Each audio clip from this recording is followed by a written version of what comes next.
ఒకటి central forensic science laboratory నుంచి నిన్న ఒక ఎక్స్పర్ట్ వచ్చినారు. అట్లాగే నాగ్పూర్ లో ఉన్నటువంటి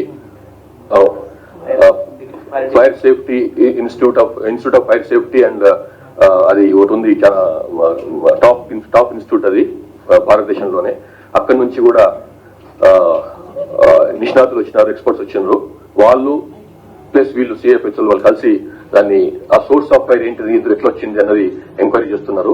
సో కొన్ని రోజుల్లో మనకు పూర్తి వివరాలు బయటకు వస్తాయి దాని గురించి. సార్ రవికుమార్ సార్, నమస్తే తెలంగాణ.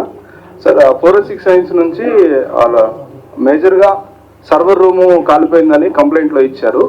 సో డేటా ఉన్నట్లా లేదంటే ఇంకా వేరే ఏమైనా సోర్స్ ఉందా, క్లౌడ్ లో అట్లా సేవ్ చేశారా? ఆ ఫెసిలిటీస్ ఉన్నాయా? ఉన్నాయండి, ఆ ఫెసిలిటీస్ ఉన్నాయి. మీరు భయపడ అవసరం లేదు, బాధపడ అవసరం లేదు. చాలా మంది ఏంటంటే అన్ఫార్చునేట్లీ తెలిసి తెలవక స్టేట్మెంట్లు ఇచ్చిండ్రు.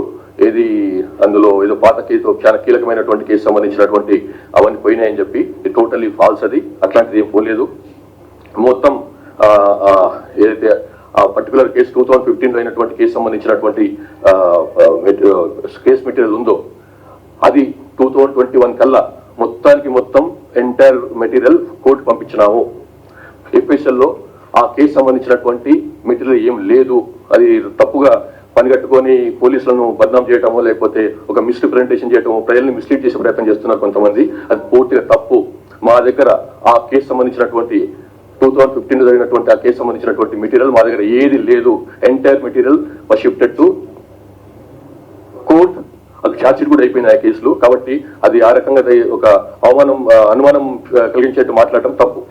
సార్ దీంట్లో ఫ్రీ ఫుడ్ మీ అని చెప్పి ఇప్పుడున్న ప్రెసిడెంట్ ముఖ్యమంత్రి సంబంధించిన ఒక ఆడియో ఫైల్స్ ఉంటాయి. అది ఆ ఫైల్స్ ఉన్నాయా లేకుంటే అది కూడా కోర్టుకి ఇచ్చేసారు? అన్ని కూడా కోర్టు పోయినాయండి. ఆ కేసు సంబంధించినటువంటి ఒక్క 1% కూడా మా ఎఫ్ఎస్ఎల్ లో లేదు. అంత కోర్టు కస్టడీలో ఉన్నాయి, కోర్టు కస్టడీలో అధీనంలో ఉన్నాయి. కాబట్టి దాని గురించి అనుమానం అక్కర్లేదు. అది ఏం మన దగ్గర లేదు. సార్ మొత్తం ఎన్ని కేసులకు సంబంధించి డ్యామేజ్ జరుగుతుంది? సర్వర్లు మొత్తం మీ దగ్గర బ్యాకప్ పాలసీ ఏమైనా ఉందా? బ్యాకప్ ఎక్కడైనా ఉందా? లేకుంటే సర్వర్ని రిట్రీవ్ చేస్తున్నారా? సర్వర్ నుంచి రిట్రీవ్ చేసే ప్రయత్నం చేస్తున్నామండి. దానికోసం కదా మన ఎక్స్పర్ట్లను పిలుచుకుంటున్నాం. నాట్ ఓన్లీ ఇక్కడే కాదు, మన దగ్గర ఉన్న వాళ్ళే కాదు, బయట నుంచి కూడా ఎక్స్పర్ట్స్ పిలుచుకొని ఆ ప్రయత్నం చేస్తున్నాం. డీజీ గారు, ఇంద్రారెడ్డి పీరియడ్ లో అతిపెద్ద ఒక పేరు జరిగింది ఇది ఎఫ్ఎస్ఎల్ లో. ఆ అనుభవం నుంచి మనం తీరుకోలేదా? ఎందుకంటే ఇంత పెద్ద ప్రతిష్టాకరం, దేశంలో ప్రతిష్టాకరమైన ఎఫ్ఎస్ఎల్ లో ఇలాంటి ఇన్సిడెంట్ జరుగుతాయని చెప్పి ఆలోచన చేసి ముందు జాగ్రత్తలు చర్యలు తీసుకుంటే బాగుంటుందని సర్వత్రా వినిపిస్తుంది సార్. అక్కడ ఎక్కడ లోపం జరిగింది? అది ఆ లోపం ఎక్కడో తెలుసుకుంటున్నామండి. వాళ్ళు ఆల్రెడీ అప్పుడు అయిన తర్వాత చాలా కేర్ తీసుకున్నారు, చాలా మార్పులు తీసుకొచ్చారు అందులో. అయినప్పుడు కూడా ఎందుకు జరిగింది అన్నది చూస్తున్నాం మేము. అన్ని ఏర్పాట్లు, సురక్ష సంబంధించినటువంటి ఏర్పాట్లు ఉన్నప్పటికీ కూడా ఈ పర్టికులర్ అగ్ని ప్రమాదం ఎందుకు జరిగిందో వెరిఫై చేస్తున్నాం. సార్ ఎఫ్ఎస్ఎల్ బిల్డింగ్ అనేది 1978 లో కన్స్ట్రక్షన్ అయింది అంటున్నారు సార్. సో ఇప్పుడు డ్యామేజ్ తర్వాత దాన్ని ఏమన్నా షిఫ్ట్ చేసే అవకాశం ఉందా? దానికన్నా ప్రత్యేక భవనానికి కేటాయించారు? ఆల్రెడీ దాని పక్కన ప్రత్యేక భవనం కట్టినామండి. దాని పక్కన అనుకునే కొత్త భవనం కట్టినాం. దాంట్లోకి త్వరలోనే షిఫ్ట్ అయ్యే అవకాశం ఉంది. ఇందులో ఇది అగ్ని ప్రమాదం జరిగింది. అయితే ఇప్పటికిప్పుడైతే అక్కడ నుంచి షిఫ్ట్ చేసి కొత్త ఏరియాకి వెళ్ళిపోవాలన్న అదైతే లేదు. మోస్ట్లీ ఇప్పుడున్న కొత్త భవనాన్ని సాధ్యమైనంత వరకు ఉపయోగించుకుంటాం. సార్ ఈ phone tapping case sir Praveen sir ABN పూర్తి స్థాయి డైరెక్టర్ లేకపోవడం మూలన ఎఫ్ఎస్ఎల్ కి పూర్తి స్థాయి డైరెక్టర్ ని నియమించుకోలేకపోవడానికి కారణం ఏంటి?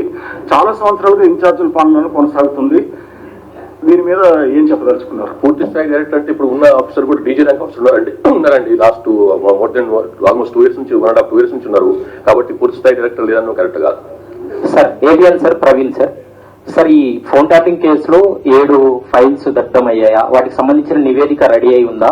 వాటిని ఏమన్నా రీట్రై చేసే అవకాశం ఉంటుంది? ఆ సంబంధించినటువంటి కేసు, ఫోన్ ట్యాపింగ్ కేసు సంబంధించినటువంటి ఫైల్స్ అన్ని కూడా, రిపోర్ట్స్ అన్ని కూడా పంపించేసినాం. ఎఫ్ఎస్ఎల్ లో ఏ రిపోర్ట్ లేదు. సో ఇంకా అందులో దానికి సంబంధించినటువంటి ఏమన్నా కొంచెం మీరు అంటున్నారు కదా, ఏదో ఈ 7 అని చెప్పి అంటున్నారు కదా, దాన్ని ప్రాపర్ గా వెరిఫై చేస్తున్నాము. ఇంకా పూర్తి అంతవరకు వెళ్ళలేదు మేము మా ఎంక్వైరీ. ఎందుకంటే మధ్యలో ఈ సెంట్రల్ ఫోరెన్సిక్ సైన్స్ లాబొరేటరీ వచ్చారు వాళ్ళు. కాబట్టి వాళ్ళు దీన్ని సీన్ డిస్టర్బ్ చేయొద్దు అన్నారు కాబట్టి డిస్టర్బ్ చేయలేదు. కాబట్టి కొన్ని రోజులు తెలిసిపోతుంది, అది కూడా తెలిసిపోతుంది.